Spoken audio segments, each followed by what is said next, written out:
Growing up, I learned the story at the beginning of December each year of St. Nicholas, who rode on his horse with Black Peter, going around from house to house of all the Dutch children.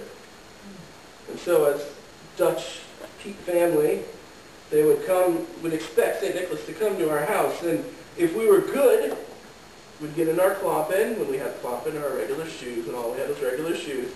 And we would get fruits and nuts and a cookie and potentially some little presents. But if we were bad, we'd get switches and coal in our kloppen. And the story goes that if you're bad for 2 years, then Black Peter's along to take you away. So that's when you're really bad. And children understand this. I understood this. You've got to be good. If you're not good, you don't get the good stuff. If you're bad, you get the bad stuff. And you might even get taken away. So you better be good. You better be good. And so, it's the same for us too, though. When the Son of Man comes, remember, a few weeks ago we talked about the passage from Daniel, talking about the Son of Man coming. The Son of Man, the prediction of the Messiah coming in Daniel. And here we have Jesus talking about himself again. Now there's something interesting in this pericope, that is this set of readings that tie together. As you've looked at from the beginning of this, where Jesus begins speaking in chapter 24, previously when he talks about these eschatological things, he says, something is like the kingdom of heaven. At that time, the kingdom of heaven will be like. Again, it will be like. But here it's when the Son of Man comes. So it sets this apart. He leaves his stories and goes into fact, into history. It becomes different. He goes back to the way it was said in Daniel. When the Son of Man comes in his glory and all their angels with him, he will sit on his throne in heavenly glory. All the nations will be gathered before him, and he will separate the people one from another, as a shepherd separates the sheep from the goats. Just like it says in Daniel, everybody, all nations will come to him to be judged. There is nowhere that you could hide from this judgment. Now, as I said before here many different times, judgment is not always a bad thing. You must have judgments for you to be able to receive the good thing. Think about it in terms of grades. You must get a grade, no matter what. You must turn in your paper and get your grade. Otherwise, you get an incomplete, and you don't get to move on to the next grade or to the next class. That grade, that teacher makes a judgment.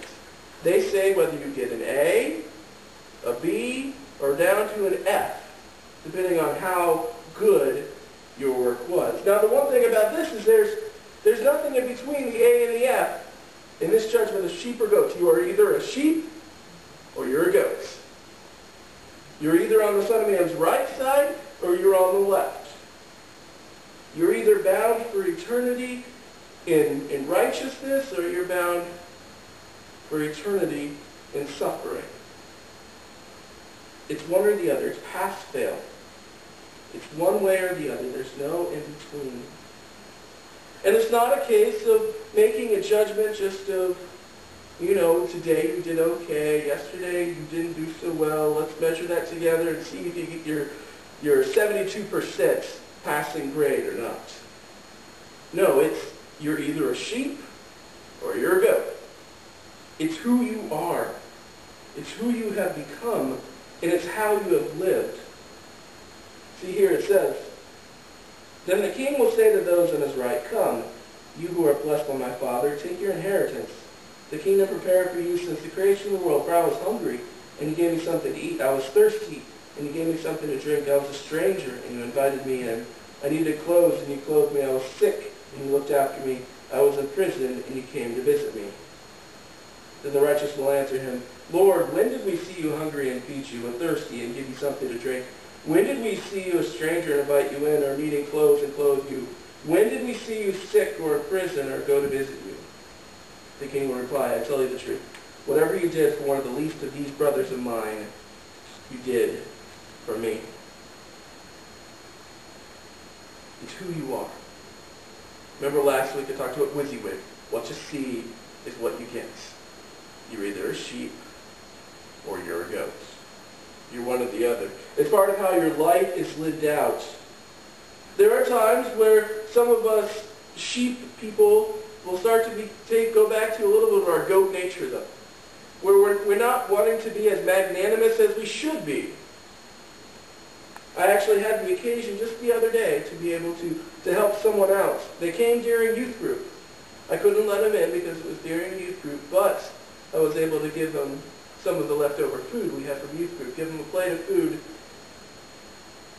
So I was able to serve and able to remember this very passage that when you're able to do that for somebody, when you're able to feed them or clothe them or welcome them, you're doing it for the sake of Jesus Christ.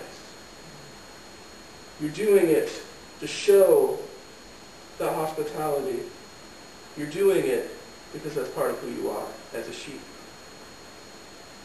Jesus gathers together, the Son of Man gathers together, not just the people from America, not just the people from Israel, not just English speakers, but everybody on the entire planet will come before him.